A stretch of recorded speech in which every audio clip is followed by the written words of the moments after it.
श्रोते हो, श्राव्य कथा मराठी या चॅनलवरती आपले स्वागत आहे.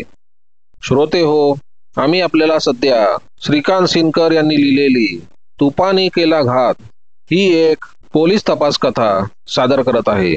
श्रोते हो, या कथेच्या पहिल्या भागात आपण ऐकलं की C.W. दीक्षित या नावाच्या माणसाने अत्यंत कल्पकतेने दुर्ग मध्य प्रदेश या गावी एक सरकारी ऑफिस सुरू करून तेथील स्टेट बँकेला आणि ट्रेजरीला एकूण 4,03,000 रुपयांचा गंडा घातलेला आहे. आणि आता त्याच्या शोधासाठी मध्य प्रदेश CIDचे इन्स्पेक्टर लिटोरिया आणि त्यांचे सहाय्यक वर्मा हे वेगवेगळ्या ठिकाणी आता शोध घेत आहेत. त्याचा शोध घेता घेता इन्स्पेक्टर लिटोरिया आता मुंबईत पोहोचलेले आहेत आणि मुंबईतील DCP क्राईम ब्रांच येथे त्यांनी ACP जाल कॉन्ट्रॅक्टर यांची भेट घेतलेली आहे आणि त्यांनी लिटोरियांना इन्स्पेक्टर अरविंद पटवर्धन यांच्याकडे पाठवलेला आहे. या कथेचा आता पुढील भाग. लिटोरियांनी पटवर्धनांची भेट घेऊन त्यांची ही सर्व कहाणी ऐकवली. तेव्हा पटवर्धन हसत म्हणाले, मला हे सारं माहिती आहे. पटवर्धनांचे बोलणे ऐकून व्हिक्टोरिया स्तंभित होऊन पटवर्धनांकडे बघत राहिले.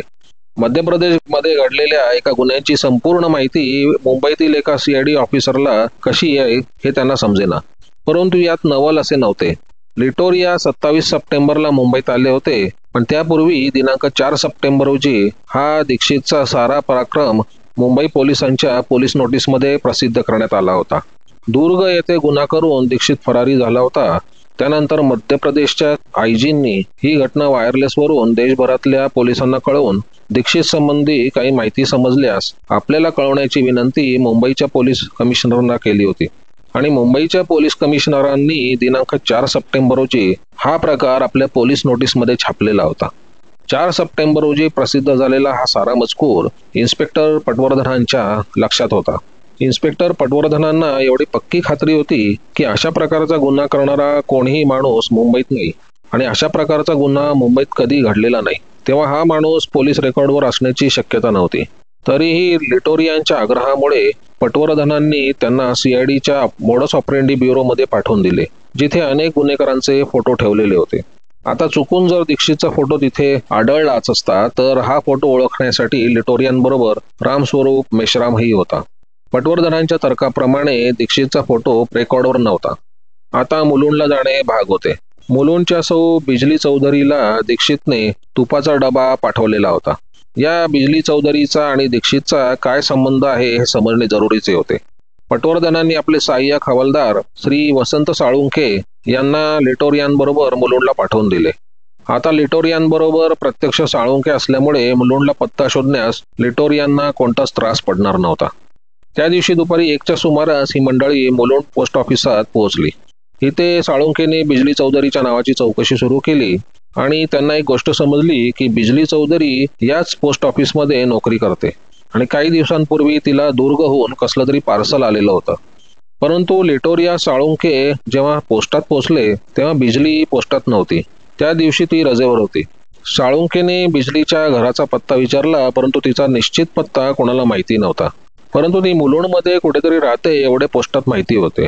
आता पुन्हा अडचण निर्माण झाली, परंतु साळुंखेने यातून मार्ग काढला.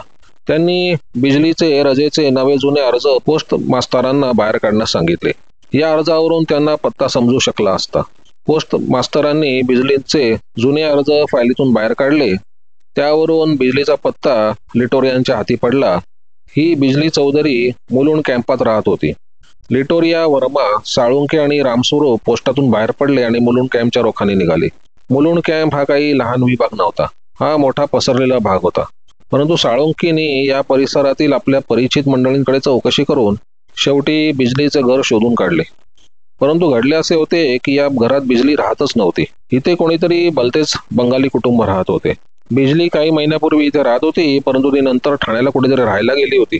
तिच्या ठाण्याचा पत्ता या बंगाली कुटुंबाला माहीत नव्हता. साळुंखेंना पक्का संशय येत होता की या लोकांना बिजली चौधरीचा ठाण्याचा पत्ता माहिती आहे, पण त्यांना आपला पत्ता सांगायचा नाही. साळुंखेंनी या मंडळींना जरा धारेवर धरण्यास सुरुवात केली तेव्हा कुटुंबातील एक माणूस म्हणाला, बिजलीचा पत्ता आम्हाला माहिती आहे, पण ज्या अर्थी तुम्ही तिची चौकशी करता त्या अर्थी तिनं काहीतरी भानगड केली असावी, म्हणून आम्हाला तिचा पत्ता सांगायला भीती वाटते.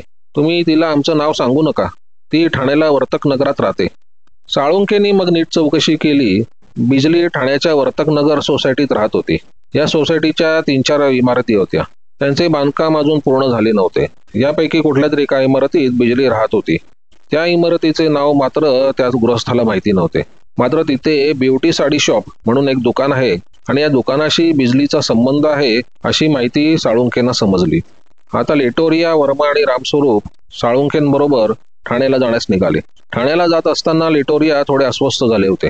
ठाण्याला जर बिजली चौधरी भेटलीच आणि तिनं जर दीक्षितचा पत्ता सांगितला तर तो पत्ता उत्तर प्रदेश किंवा राजस्थान वगैरेचा नसावा, म्हणजे मिळवलं असा विचार त्यांच्या मनात आला होता. संध्याकाळी 5च्या सुमारास ही सारी मंडळी वर्तक नगरला पोहोचली. तिथं 3-4 इमारतींचं बांधकाम चालू झालेलं पाहून आपण योग्य त्या ठिकाणी आलो आहोत याची खात्री साळुंखेंना पटली. तशात तिथे असलेले ब्युटी साडी शॉप पाहून त्यांना समाधान वाटले. आपण बिजली चौधरीच्या जवळ पोहोचलो असं त्यांना वाटू लागलं. ब्युटी साडी शॉपच्या बाहेरच एक नवीन अँबॅसेडर गाडी उभी होती. या गाडीपाशी इतरांना थांबवून साळुंखे एकटेच त्या साडी शॉपमध्ये शिरले आणि त्यांनी बिजली चौधरीची चौकशी सुरू केली. परंतु आम्हाला काहीच माहीत नाही हे उत्तर त्यांना मिळाले. त्या दुकानात 15-20 मिनिटं हुज्जत घालून साळुंखे बाहेर पडले आणि त्यांनी आसपासच्या रहिवाशांकडे बिजलीची चौकशी केली. परंतु त्यातून काही निष्पन्न झालं नाही. आता साळुंखेने एक वेगळाच मार्ग स्वीकारला. लिटोरिया आणि वर्मांना बरोबर घेऊन तिथे असलेल्या सोसायटीच्या ऑफिसात येऊन धडकले. रामस्वरूप मात्र गाडीजवळच थांबला होता. सोसायटीच्या ऑफिसात काही लोक बसले होते. ते सारे कामगारच होते. त्यांच्याकडे बिजलीची चौकशी करण्यात आली, परंतु त्यांना काही माहिती नव्हतं. या सोसायटीत काही नवीन लोक राहायला आले आहेत एवढं साळुंखेंना समजलं. साळुंखेंनी लगेच सोसायटीचे रजिस्टर पाहण्यास सांगितले. या रजिस्टरमध्ये बिजलीचा नेमका पत्ता साळुंखेंना सापडू शकला असता, परंतु इथं पुन्हा दुर्दैव आढळलं. सोसायटीचं रजिस्टर बंद कपाटात होतं आणि कपाटाची चावी सोसायटीच्या सेक्रेटरी जवळ होती आणि सेक्रेटरी तेव्हा ऑफिसात नव्हता. लेटोरिया, वर्मा आणि साळुंखे सोसायटीच्या ऑफिसमधून बाहेर पडले. आता ते थोडे निराश झाले होते. परंतु तेवढ्यात एक घटना घडली. लिटोरिया आणि साळुंखे सोसायटीच्या ऑफिस बाहेर थांबलेले असताना अँबॅसेडर गाडीपाशी उभा असलेला रामस्वरूप धावत लिटोरियांपाशी आला. तो धापा टाकत होता. लिटोरियान जवळ येऊन त्यांनी त्यांचा हात पकडला आणि सोसायटीच्या गल्लीकडे त्यांनी त्यांचे लक्ष वेधले. त्या गल्लीतून एक माणूस त्या इमारतीच्या रोखानं चालला होता. त्याच्याकडे बोट दाखवून रामस्वरूप धापा टाकत म्हणाला, साहेब साहेब तोच दीक्षित. काय? लिटोरिया चमकलेच. ज्याला आपण गेला महिनाभर शोधतोय तो दीक्षित असा अचानक समोर दिसताच लिटोरियांना अवसान चढले. परंतु साळुंखेंनी त्यांना थांबवून ठेवले आणि ते वेगाने पुढे झाले. आता हा आरोपी दिसला होता, पण तो दिसला म्हणून लगेच त्याच्यावरती झडप घालणे योग्य नव्हते. साळुंखे गल्लीत शिरलेल्या त्या माणसाच्या पाठोपाठ चालू लागले आणि त्यांनी तो माणूस ज्या इमारतीत शिरला ती इमारत आणि त्याचा ब्लॉक पाहून ते बाहेर आले. त्यानंतर केवळ 5 मिनिटात लिटोरिया, वर्मा, रामस्वरूप आणि साळुंखे त्या ब्लॉकवर येऊन धडकले. लिटोरिया आणि वर्मा भलतेच खुश झाले होते. त्यांचा आरोपी त्यांच्या तावडीत सापडला होता. त्या ब्लॉकच्या दारावर पाटी होती M.K. चौधरी. हा M.K. चौधरी कोणीही असो, पोलिसांना त्याच्याशी काही कर्तव्य नव्हते. त्यांना कर्तव्य होते ते फक्त त्या ब्लॉकमध्ये शिरलेल्या दीक्षितची. साळुंखेने दरवाजाची बेल वाजवली तेव्हा त्या माणसानं दरवाजा उघडला. त्या माणसाला पाहता भान न राहून रामस्वरूप पुन्हा ओरडला, साहेब हाच तो दीक्षित. आता लिटोरिया, वर्मा आणि साळुंखे आत शिरले. ब्लॉकमध्ये पोलीस पार्टी पाहता तिथं गोंधळ निर्माण झाला. रामस्वरूपने ज्याला दीक्षित म्हणून ओळखले होते तो स्वतःला M.K. चौधरी म्हणून घेत होता. हा चौधरी त्या ब्लॉकमध्ये आपली म्हातारी आई, बायको आणि 2 लहान मुलांसह राहत होता. चौधरी अस्खलित इंग्रजीतून लिटोरिया बरोबर भांडत होता. आपण दीक्षित नाही, दुर्गला मी कधी आलो नाही, मी ते मुंबईला नोकरी करतो असं तो पुन्हा पुन्हा सांगत होता. तर हाच तो दीक्षित आहे असं रामस्वरूपही पुन्हा छातीटोकपणे सांगत होता. चौधरीचा ब्लॉक मोठा आकर्षक होता. एखाद्या श्रीमंताचा ब्लॉक जसा असतो तसाच तो ब्लॉक होता. ब्लॉकमध्ये फ्रीज, टीव्ही, उंची सोफा सेट, सगळी रेलचेल होती. लिटोरियांनी प्रथम चौधरींकडे वेगवेगळी चौकशी करण्यास सुरुवात केली आणि चौधरी आपल्या प्रश्नांची नीट आणि समर्पक उत्तरं देत नाही हे पाहून त्यांनी ब्लॉकची झडती घ्यायला सुरुवात केली. या झडतीत बरीच कागदपत्र बाहेर आली. ही कागदपत्र अत्यंत बोलकी होती. चौधरीने हा ब्लॉक 5-6 महिन्यापूर्वीच घेतला होता. या ब्लॉकचे कागदपत्र तिथे होते. शिवाय चौधरीने आणखीन एक ब्लॉक 1975 मध्येच घेतला होता, तेही कागदपत्र होते. याखेरीज त्याच्या मालकीच्या 2 दुकानांचे कागदपत्रही तिथे सापडले. शिवाय 1975 मध्ये 35,000 रुपयांना एक अँबॅसेडर गाडी त्यानं शहा आणि संघी या कंपनीतून विकत घेतली होती. त्याचे कागदपत्र होते. फ्रीज, टीव्ही, उंची दागिने, सुमारे 16,000 रुपये किमतीच्या साड्या आणि या साड्यांची ब्युटी साडी शॉपची बिलं अशा अनेक गोष्टी उजाडत आल्या. परंतु सगळ्यात धक्कादायक गोष्ट अशी होती की ही सारी खरेदी जरी 1975 मधली होती तरी ती 27 जून पूर्वीची होती. दुर्गच्या स्टेट बँकेतून 27 जून ते 5 ऑगस्ट या काळात 4 लाख रुपये काढले होते. आता आपोआप असा प्रश्न उभा राहिला की या दीक्षित उर्फ चौधरीने यापूर्वी देखील कुठे काही भानगड केली नाही ना? या झडतीत वेस्ट बेंगॉलमधील नाडिया तालुक्यातील एका बँकेचे पासबुक सापडले. या पासबुकात बरीच रक्कम जमा झालेली आढळली. शिवाय चौधरीच्या घरातही रोख रक्कम आढळली. याखेरीज आणखीन एक महत्वाची गोष्ट उजेडात आली. या झडतीत लिटोरी यांना छपाईचे 2 ब्लॉक्स सापडले. हे ब्लॉक BA आणि MA च्या सर्टिफिकेटचे होते. अलाहाबाद युनिव्हर्सिटीच्या BA आणि MA च्या सर्टिफिकेटचे हे ब्लॉक होते. चौधरीच्या ब्लॉकची जशी जशी झडती घेतली जात होती तसा चौधरीचा चेहरा पांढरा फटफटीत पडला होता. आपण आता पूर्ण आपटलो आहोत हे तो समजून चुकला होता आणि त्याने आपला गुन्हा लिटोरियांजवळ कबूल केला. शनिवारची सबंध रात्र आणि रविवारचा सबंध दिवस झडतीचं आणि पंचनाम्याचं काम सुरू होतं. रविवारी रात्री चौधरीला अटक करून मुंबईला CID ऑफिसात आणण्यात आले आणि सोमवारी सकाळी त्या चौकशीचे काम पुन्हा सुरू करण्यात आले. शनिवारी दुपारी पटवर्धनांनी साळुंखेंना लिटोरियांबरोबर पाठवले होते. शनिवारी रात्री 10 वाजेपर्यंत पटवर्धन आपल्या ऑफिसात बसून होते. दुपारी मुलुंडला गेलेल्या साळुंखेचा ऑफिसात फोन नव्हता किंवा रात्री 10 पर्यंत ते ऑफिसात परतले नव्हते. पटवर्धन त्याचवेळी समजून चुकले की लिटोरिया साळुंखेंना काहीतरी सुगावं लागलेलं आहे. सोमवारी सकाळी लिटोरियांनी पटवर्धनांना चौधरी पुराण सांगितले. तेव्हा पटवर्धन म्हणाले, नाडियाचे पासबुक तुम्हाला सापडले आहेच. चौधरीने फक्त नाडियालाच नव्हे तर आणखीन काही ठिकाणी अशा भानगडी केल्या असतील. तुम्ही जरा खोलात जाऊन तपास कराल तर त्या भानगडी बाहेर येतील. चौधरीनं लिटोरियांना आपण फॉरवर्ड मार्केट कमिशनमध्ये नोकरी करतो असं सांगितलं होतं.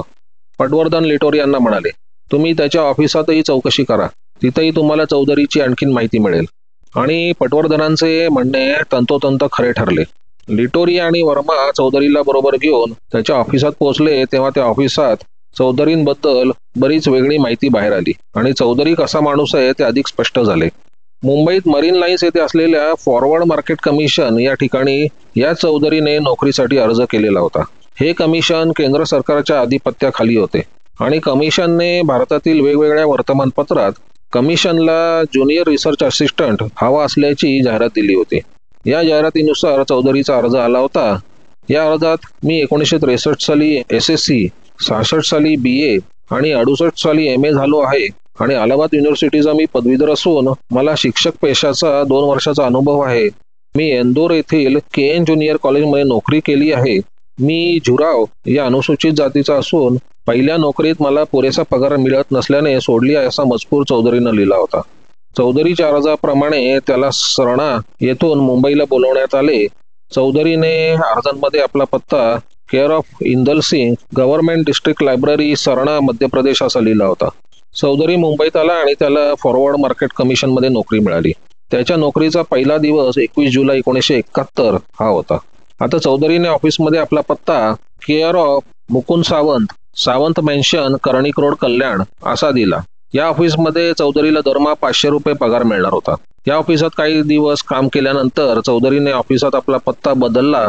तो बिल्डिंग नंबर 17, 29, 18 वर्तकनगर, ठाणे असा नवा पत्ता दिला. चौधरीला नोकरी मिळाली इथपर्यंत सारं ठीक होतं. परंतु पुढे पुढे चौधरी वरचेवर आजारी पडू लागला आणि रजेवर राहू लागला. त्याच्या रजेचा नेहमी घोळ होत असे. हा घोळ कमालीचा गुंतागुंतीचा होता.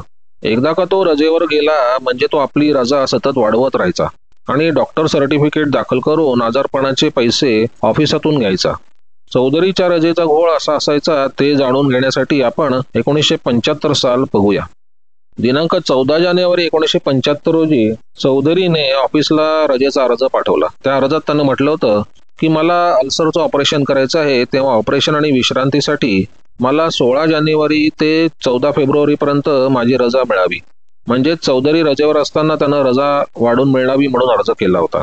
या अर्जासोबत त्याने ठाण्यातील लोकमान्य नगरमधील डॉक्टर श्रोत्री यांचं सर्टिफिकेट जोडलं होतं. दिनांक 15 फेब्रुवारी रोजी त्यानं पुन्हा ऑफिसात अर्ज पाठवला. या अर्जात त्याने म्हटलं होतं की माझी प्रकृती ठीक नाही, मला 15 फेब्रुवारी ते 14 मार्चपर्यंत रजा वाढून मिळावी.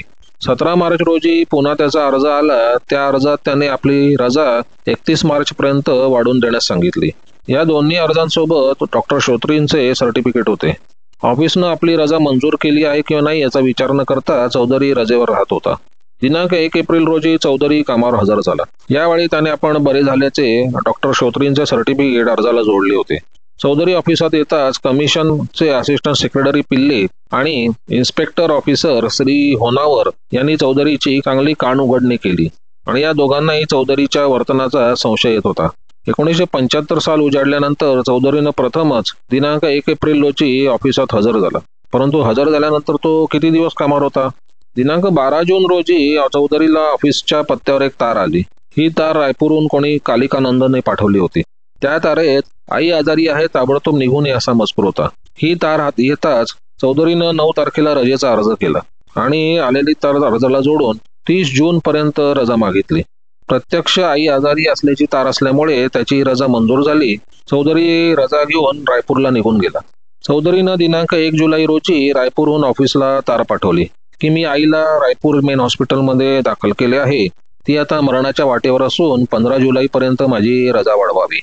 यानंतर 16 जुलैला चौधरीनं ऑफिसला ठाण्याहून एक पत्र पाठवले.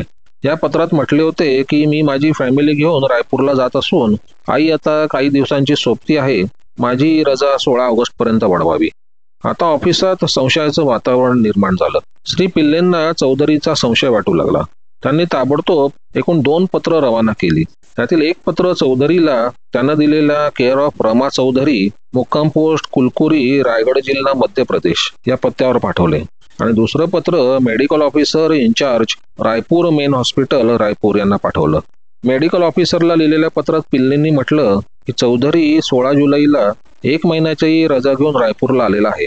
त्याची आई तुमच्या हॉस्पिटलात कॅन्सरवर इलाज करून घेत आहे.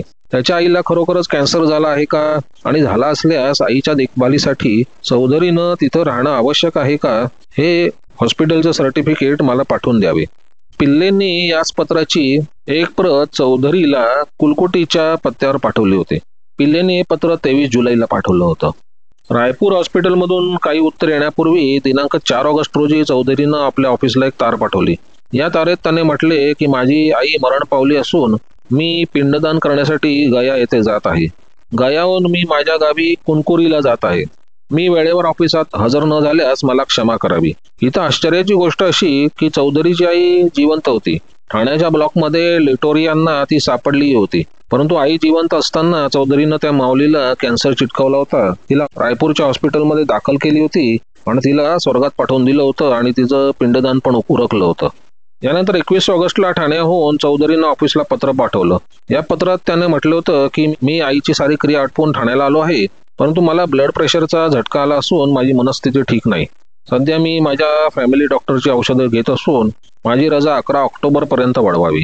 या पत्रासोबत चौधरीनं वर्तक नगरातील डॉक्टर जयंत शृंगारपुरे यांचे सर्टिफिकेट जोडले होते. आता इथे इन्स्पेक्टिंग ऑफिसर श्री होनावर चिडले. त्यांनी चौधरीला ताबडतोब मेमो पाठवला आणि अधिकृत वैद्यकीय सहाय्यकांकडून तुम्ही प्रकृती तपासून घ्या आणि त्याचा रिपोर्ट पाठवा. खासगी डॉक्टरांचा रिपोर्ट विचारात घेतला जाणार नाही. तुम्ही ठाण्यातील डॉक्टर श्री PG भागवत जे अधिकृत वैद्यकीय सहाय्यक आहेत त्यांचा रिपोर्ट पाठवा. त्यांचा रिपोर्ट आल्यानंतर तुमच्या रजेचा विचार करण्यात येईल असं पत्र होनावरनी चौधरीला पाठवलं होतं. भागवतांचा दवाखाना ठाण्याला गोखले रोडवर होता. डॉक्टर भागवत केंद्र सरकारचे ऑथराइज मेडिकल अटेंडंट होते. होनावरांच्या पाठोपाठ खुद्द पिल्लेंनीही डॉक्टर भागवत यांना पत्र पाठवलं होतं. या पत्रात पिल्लेंनी म्हटलं होतं, मला चौधरीच्या रजेबाबत संशय येत आहे. तो सतत यांना त्या कारणाने गैरहजर असतो.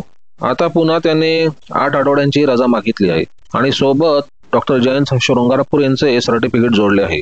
परंतु सध्या आणीबाणी चालू असल्यामुळे कोणा खाजगी डॉक्टरांचे सर्टिफिकेट स्वीकारण्यात येत नाही. आपण AMA असल्यामुळे म्हणजे ऑथराइज्ड मेडिकल अटेंडंट असल्यामुळे मी आपणास कळवत आहे की आपण त्याला तपासून आपला रिपोर्ट त्वरित कळवावा. या पत्रासोबत पिल्लेंनी चौधरीच्या रजावाढीच्या अर्जाची नक्कल, डॉक्टर शृंगारपुरेच्या सर्टिफिकेटची नक्कल आणि होनावरच्या मेमोची नक्कल जोडली होती. पिल्लेंनी डॉक्टर भागवतांना जे पत्र पाठवलं होतं त्याची एक प्रत त्यांनी रजिस्टर पोस्टाने चौधरीलाही पाठवून दिली होती. डॉक्टर भागवत यांनी दिनांक 4 सप्टेंबर रोजी पिल्लेंना पत्र पाठवलं. या पत्रात त्यांनी म्हटलं होतं, आपल्या पत्राप्रमाणे चौधरी माझ्याकडे आला होता. मी त्याला तपासला आहे. त्याच्या वेगवेगळ्या तक्रारी आहेत. त्याला खासगी डॉक्टरांचीच तपासणी हवी आहे. त्यासाठी येणारा खर्च तो स्वतः करायला तयार आहे. मी तुम्हाला माझा रिपोर्ट पाठवत आहे. यानंतर काही दिवस हा पत्रव्यवहार थांबला. हा पत्रव्यवहार पुन्हा सुरू होणार होता, पण तेवढ्यात इन्स्पेक्टर लिटोरिया चौधरीला बरोबर घेऊन त्याच्या ऑफिसात येऊन पोहोचले होते आणि चौधरीची सारी भानगड उजेडात आणली होती. आता या रजेच्या गोळ्यातून एक गोष्ट आपल्या लक्षात येईल की 1975 सालात चौधरी फक्त 1 एप्रिल ते 13 जून एवढंच दिवस कामावर हजर होता. मग आता वाचकांच्या मनात प्रश्न उभा राहिला की चौधरी गृहस्थ पकडला जाईपर्यंत इतके दिवस काय करत होता. चौधरी काय करत होता तो भाग पुढे येतोच आहे, परंतु तूर्त त्याच्या ऑफिसात काय घडले ते पाहू. चौधरीने फॉरवर्ड मार्केट कमिशनमध्ये आपण BA आहोत ही सांगितले होते आणि तशी सर्टिफिकेटही सादर केली होती, परंतु ही सर्टिफिकेट खोटी होती. त्याच्या ब्लॉकमध्ये लिटोरियांना छपाईचे जे 2 ब्लॉक्स सापडले होते त्या आधारे ही सर्टिफिकेट छापून घेतलेली होती. आपण जुराव या अनुसूचित जमातीचे आहोत असे त्याने अर्जात म्हटले होते, पण ही गोष्ट खोटी होती. चौधरी जुराव जातीत नव्हता, तो चक्क बंगाली बाबू होता. त्याने अनेक सर्टिफिकेट सादर करून वेळोवेळी रजा घेतली होती आणि आजारपणाचे पैसे देखील ऑफिसातून घेतले होते. ती सर्टिफिकेट देखील खोटी असल्याचे पुढे सिद्ध झाले. चौधरीच्या ऑफिसात त्याची चौकशी सतत 3-4 दिवस चालू होती. दरम्यान भोपाळ क्राईम ब्रांचचे सुपरिटेंडंट श्री सूर्यवंशी मुंबईत येऊन हजर झाले होते. चौधरीला अटक करताच त्याच्या अटकेची बातमी वायरलेसवरून भोपाळ क्राईम ब्रांचला कळवली होती आणि लिटोरियांना मार्गदर्शन करण्यासाठी सूर्यवंशी मुंबईत येऊन धडकले होते. चौधरीने सारे प्रकरण राव नावाच्या एका माणसावर ढकलले. आपण काही केले नसून रावनेच सारं केलं आहे. राव आंध्र प्रदेशातील चिकोडी गावात राहतो असं चौधरीनं लिटोरियांना सांगितलं. त्याच्या बोलण्यावर विश्वास ठेवायला लिटोरिया आणि सूर्यवंशी तयार नव्हते, पण तरी सब इन्स्पेक्टर वर्मांना चिकोडीला पाठवण्यात आले. परंतु तिथे रावचा काही पत्ता लागला नाही. वर्मा पुन्हा मुंबईला आले. चौधरीच्या खासगी जीवनाबद्दल तशी फारशी उपलब्धी झाली नाही, परंतु 1965 साली तो एका ठिकाणी शाळा मास्तर होता. पुढे त्याला कोणी राम सोनी नावाचा माणूस भेटला. हा राम सोनी और डोक्याचा होता. त्याच्याकडून चौधरी ही फसवेगिरीची विद्या शिकला होता. 1969 आणि 70 मध्ये चौधरीनं मध्य प्रदेशातील दामोह डिस्ट्रिक्ट ट्रेजरीला फसवण्याचा आणि फॅमिली प्लॅनिंग डिपार्टमेंटची बिलं वटवण्याचा प्रयत्न केला होता, परंतु हा प्रयोग फसला होता. चौधरीनं ज्या पद्धतीनं दुर्गमध्ये पराक्रम गाजवला होता त्याच पद्धतीनं त्याने दमोहमध्ये देखील पराक्रम करण्याचा प्रयत्न केला होता. बँकेला आणि डिस्ट्रिक्ट ट्रेजरीला चौधरीच पत्र पाठवत होता. यानंतर 1973-74च्या सुमारास त्यानं रायपूर येथील पंजाब नॅशनल बँकेत 2 लाख रुपयांचा खोटा ड्राफ्ट दाखवला होता. त्यावेळी चौधरी मुंबईला नोकरीला होता, परंतु आजारपणाची सबब सांगून रजा मिळवायची आणि रजा वाढवत कुठेतरी आपला पराक्रम करायचा अशी त्याची पद्धत होती. नोकरी हे केवळ त्याचे निमित्त होते. कदाचित आपणाला जर पोलिसांनी पकडलं तर आपण नोकरीवर आहोत असं पोलिसांना सांगता यावं एवढ्यासाठी चौधरीनं नोकरी पत्करली होती आणि आपल्या बायकोलाही त्यांनी नोकरीला लावले होते. मुलुंड पोस्ट ऑफिसात बिजली चौधरी म्हणून जी बाई नोकरी करत होती तीच या चौधरीची बायको होती आणि तिलाच चौधरीनं दुर्गवरून तुपाचा डबा पाठवला होता. यानंतर चौधरीनं सरणा, कटणी आणि चिरमिरी हे जे ट्रेजरीची बिलं वटवण्याचा प्रयत्न केला होता, परंतु त्यात त्याला यश आले नव्हते. 1975च्या जानेवारी-फेब्रुवारीत चौधरी रजेवर होता. हा भाग वर आलाच आहे, परंतु यावेळी तो आजारी नव्हता.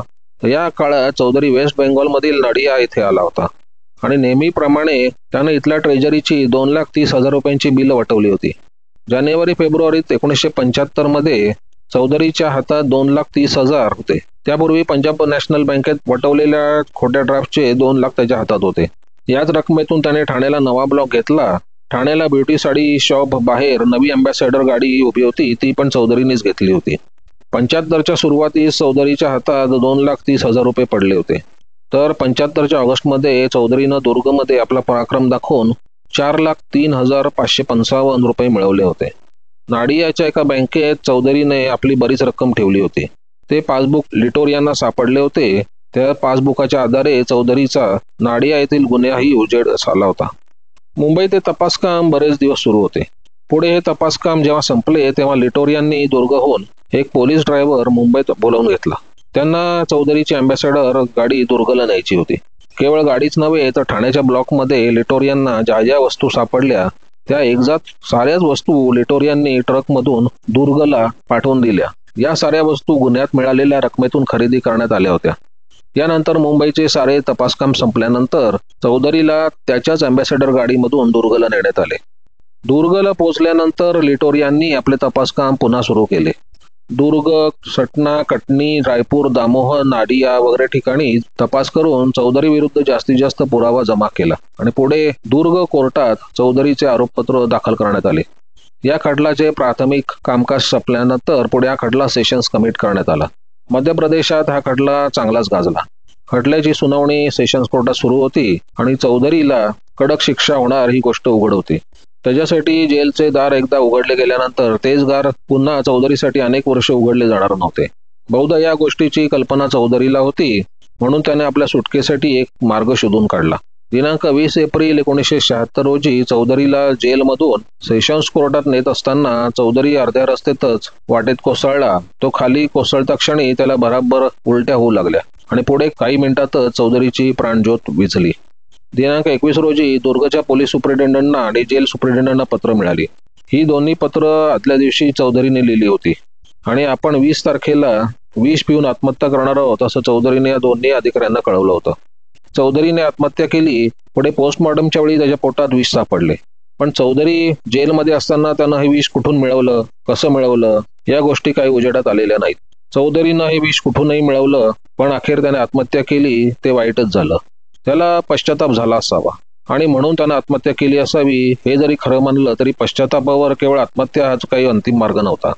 चौधरी किती धूर्त होता त्याचा आणखीन एक नमुना सांगतो. उदाहरणार्थ, दुर्गहून तो जेव्हा कलकत्त्याला गेला होता तेव्हा त्याने आपल्याबरोबर एक कोरी सायकल नेली होती. ही सायकल त्यानं का नेली होती? चौधरीला माहीत होतं की आपण दुर्ग सोडल्यानंतर पोलीस चौकशी सुरू होणार आणि पोलीस रामस्वरूप मेश्रामला धरणार. मेश्राम पोलिसांना आपण कलकत्त्याला गेलो आहे सांगणार आणि पोलीस कलकत्त्याला येऊन आपला तपास करणार. आपण कलकत्त्याला जाताना सायकल बरोबर नेली आहे हे पोलिसांना समजणार, म्हणजे पोलीस हावरा स्टेशनवर सायकलची चौकशी करणार. चौधरीनं हावरा स्टेशनवर सायकल विकण्याचे जे नाटक केले होते ते मुद्दामून केले होते. त्यामागे त्याचा हेतू असा होता की पोलीस कलकत्त्याला आल्यानंतर ते आपण कलकत्त्याचेच आहोत असं गृहीत धरून संबंध कलकत्तावर CW दीक्षित नावाची चौकशी करत धडपडत राहतील. पोलिसांचा तपास फक्त कलकत्ता शहरात राहावा, अन्य शहरात येऊ नये म्हणून चौधरीने ही युक्ती केली होती. तो किती धूर्त होता ते या उदाहरणावरून समजून येईल. परंतु धूर्त माणूस कुठेतरी फसतोच. या धूर्त चौधरीने पुढचा मागचा कसलाही विचार न करता दुर्गहून आपल्या बायकोला 2 किलो तूप पाठवून दिले आणि आपल्या शोधांसाठी पोलिसांना अप्रत्यक्षपणे दिशा दाखवून दिली. अखेर 2 किलो साजूक तुपाने चौधरीचा घात केला हेच खरं.